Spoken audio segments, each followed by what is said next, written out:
Hello friends, ನಮಸ್ಕಾರ.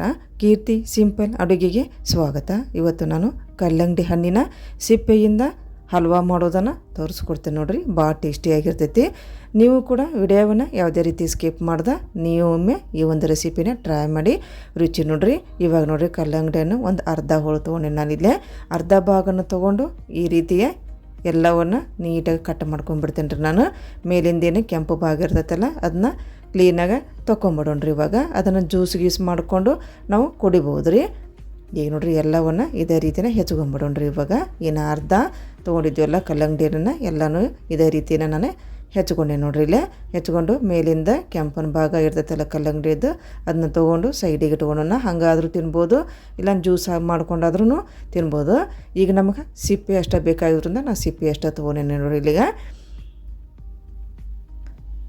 ಈಗ ಸಿಪ್ಪೆನ ಮೇಲಿಂದ ಏನಕ್ಕೆ ಕರಿ ಕಲರು ಮತ್ತು ಹಸಿರು ಕಲರ್ ಇರ್ತಲ್ಲ ಅದನ್ನ ತೊಗೊಂಬಿಡೋಣ್ರಿ. ಕ್ಲೀನಾಗಿ ತೊಗೊಂಡು ಏನು ಬಿಳಿ ಭಾಗ ಇರ್ತೈತಲ್ಲ ನಮಗೀಗ ಕಾಣಾಕೊಂದೈತಲ್ಲ ಬಿಳಿ ಭಾಗ ಅಷ್ಟೇ ಬೇಕಾಗ್ತೈತೆ ರೀ ನಮಗೆ. ಈಗ ನೋಡ್ರಿ, ಎಲ್ಲನೂ ಸಿಪ್ಪೆದು ಹಿಂದಿಂದು ತೊಗೊಂಬಿಟ್ಟು ನೋಡ್ರಿ. ಇಲ್ಲಿ ಹಸಿರು ಕಲರ್ದು ಇರ್ತೈತಲ್ಲ ಅದನ್ನಷ್ಟ ತೊಗೊಂಬಿಡ್ಬೇಕು ರೀ. ಮೇಲಿಂದ ಏನು ಬಿಳಿ ಭಾಗ ಇರ್ತೈತಲ್ಲ ಅದನ್ನಷ್ಟ ತೊಗೋಬೇಕಾಗತ್ತೆ ರೀ ನಾವು. ಇನ್ನು ಆದಷ್ಟು ನಾವು ಸ್ವಲ್ಪ ದಪ್ಪಗೆ ನಾವು ಹೆರ್ಜ್ಕೋಬೇಕಾಗತ್ತೆ ರೀ. ಈ ರೀತಿಯ ಮನೆ ತೊಗೊಂಡು ಹೆರ್ಜೋದ್ರಿಂದ ಸ್ವಲ್ಪ ಸಣ್ಣಗೆ ಬರ್ತೈತಿ. ಹೀಗಾಗಿ ಈ ರೀತಿಯ ಒಂದು ದಪ್ಪಗೆ ಹೆರ್ಜುವಂಥ ಹೆರ್ಜು ಮನೆಯನ್ನು ನಾವು ತೊಗೋಬೇಕಾಗತ್ತೆ ನೋಡ್ರಿ. ಇಲ್ಲೇ ಈ ನೋಡ್ರಿ, ಇದು ದಪ್ಪಗೆ ಹೆರ್ಜತೈತೆ ರೀ. ಇದು ಇವಾಗ ಆದಷ್ಟು ದಪ್ಪಗಿದ್ರೆ ಬಾಯಾಗ ತಿನ್ನೋ ಮುಂದೆ ರುಚಿ ಬರ್ತೈತೆ ರೀ. ಭಾಳ ಸಣ್ಣಗಾಗ್ಬಿಟ್ರೆ ರುಚಿ ಬರೋದಿಲ್ಲ. ಈಗ ನೋಡ್ರಿ, ಎಲ್ಲವನ್ನು ಹೆರ್ಜ್ಕೊಂಡಿದ್ದೆ ಆಯ್ತು. ಸಿಪ್ಪಿಯನ್ನು ನಾನು ಈಗೊಂದು ಗಾಜಿನ ಪಾತ್ರೆಗೆ ಹಾಕ್ಕೊಂಡು ಇಟ್ಕೊಂಡ್ಬಿಡ್ತೇನೆ ರೀ ಸೈಡಿಗೆ. ಇದನ್ನೀಗ ಎಲ್ಲವನ್ನು ಇಷ್ಟು ಬಂದೈತೆ ನೋಡ್ರಿ. ಈಗ ಒಂದು ಅರ್ಧ ಭಾಗದ ಕಲ್ಲಂಗಡಿ ಹಣ್ಣಿಂದ ಅಷ್ಟು ಸಿಪ್ಪಿಯ ಒಂದು ತಿರುಳು ಬಂದೈತಿ. ಈಗ ಗ್ಯಾಸಿನ ಮೇಲೆ ಒಂದು ಬಾಳಿಗೆ ಇಟ್ಕೊಂಡು ತುಪ್ಪ ಹಾಕ್ಕೊಂಬಿಡ್ರಿ. ತುಪ್ಪ ಸ್ವಲ್ಪ ಕಾಯ್ಬೇಕ್ರಿ. ಅದು 2ರಿಂದ 3 ಚಮಚ ತುಪ್ಪ ಹಾಕ್ಕೊಂಡೆ ನೋಡ್ರಿ. ಇಲ್ಲಿಗ ಹಾಕೊಂಡ ನಂತರ ಈಗ ಗೋಡಂಬಿಯನ್ನು ಹಾಕೋಣ. ಗೋಡಂಬಿ ಕಲರ್ ಚೇಂಜ್ ಆಗ್ಬೇಕದು, ಅಲ್ಲಿ ತನಕನೂ ಫ್ರೈ ಮಾಡ್ಕೊಂಬಿಡೋಣ್ರಿ. ಆದಷ್ಟು ಸಣ್ಣ ಉರಿಯಾಗ ಇದನ್ನು ಹುರ್ಕೋಬೇಕಾಗತ್ತೆ ನಾವು.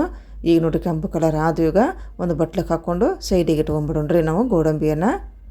ಈಗ ಅದ ತುಪ್ಪ ಕಾದಿರುತ್ತಲ್ರಿ ಅದಕ್ಕನ್ನು ನಾವೇನು ಹೆರ್ಜ್ಕೊಂಡು ಇಟ್ಕೊಂಡಿದ್ದೀವಲ್ಲ ಕಲ್ಲಂಗಡಿ ಹಣ್ಣಿನ ಸಿಪ್ಪಿನ ಹಾಕ್ಕೊಂಬಿಡೋಣ್ರಿ. ಸ್ವಲ್ಪ ಕಲರ್ ಚೇಂಜ್ ಆಗ್ಬೇಕದು, ಅಲ್ಲಿ ತನಕ ನಾವು ತುಪ್ಪದಾಗ ಹುರ್ಕೋಬೇಕಾಗತ್ತೆ ನೋಡ್ರಿ. ಇದನ್ನು ಈಗ ನೋಡ್ರಿ, ಆದಷ್ಟು ಕಲರ್ ಚೇಂಜ್ ಆಯ್ತು ನೋಡ್ರಿ. ಇದಕ್ಕೆ ಇಷ್ಟು ಕಲರ್ ಬಂದೈತಿ. ಇವಾಗ ಹುರಿ ಹಾಕೊಂಡೈತಿ ಚಲೋ ಹೊತ್ತಂಗೆ ಸ್ವಲ್ಪ ಆದಷ್ಟು ಹುರ್ಕೋಬೇಕಾಗೈತಿ. ಸ್ವಲ್ಪ ನೀರು ಬಿಡ್ತೈತಿ ರೀ. ಅದು ಕಲ್ಲಂಗಡಿ ಹಣ್ಣು ನೀರು ಇರೋದ್ರಿಂದ ಸ್ವಲ್ಪ ನೀರು ಬರ್ತೈತಿ. ಇದೇ ನೀರಾಗ ಸ್ವಲ್ಪ ಕುದಿಸ್ಕೋಬೇಕಾಗತ್ತೆ ನಾವು.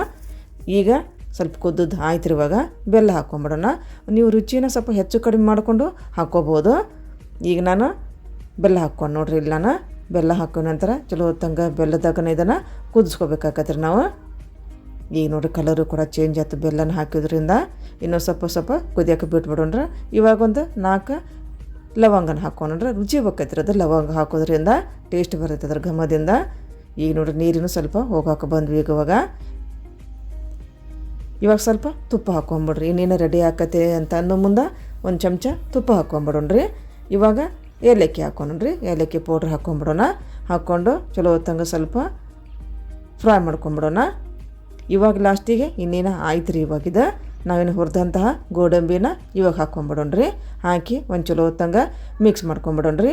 ಇವಾಗ ರೆಡಿ ಆಯ್ತು ನೋಡಿರಿ, ಕಲ್ಲಂಗಡಿ ಹಣ್ಣಿನ ಸಿಪ್ಪಿಯ ಹಲ್ವಾ ರೆಡಿ ಆಯಿತು. ಭಾಳ ಟೇಸ್ಟಿಯಾಗಿ ಬಂದಿತ್ತು ರೀ ಇದು. ನೀವು ಕೂಡ ಈ ಒಂದು ರೆಸಿಪಿನ ಟ್ರೈ ಮಾಡಿ ಇದ್ರದ್ದು ರುಚಿ ನೋಡಿರಿ. ಈ ಒಂದು ರೆಸಿಪಿ ನಿಮ್ಗೆ ಲೈಕ್ ಆಗಿದ್ರೆ ಲೈಕ್ ಮಾಡಿರಿ, ಆದಷ್ಟು ಶೇರ್ ಮಾಡಿರಿ. ನೋಡಿದಂಥ ನನ್ನ ಎಲ್ಲ ವೀಕ್ಷಕರಿಗೂ ಧನ್ಯವಾದ. ನೋಡಿರಿ, ಈ ರೀತಿ ಬಂದೈತೆ ನೋಡಿರಿ ಇದು ಹಲ್ವಾ.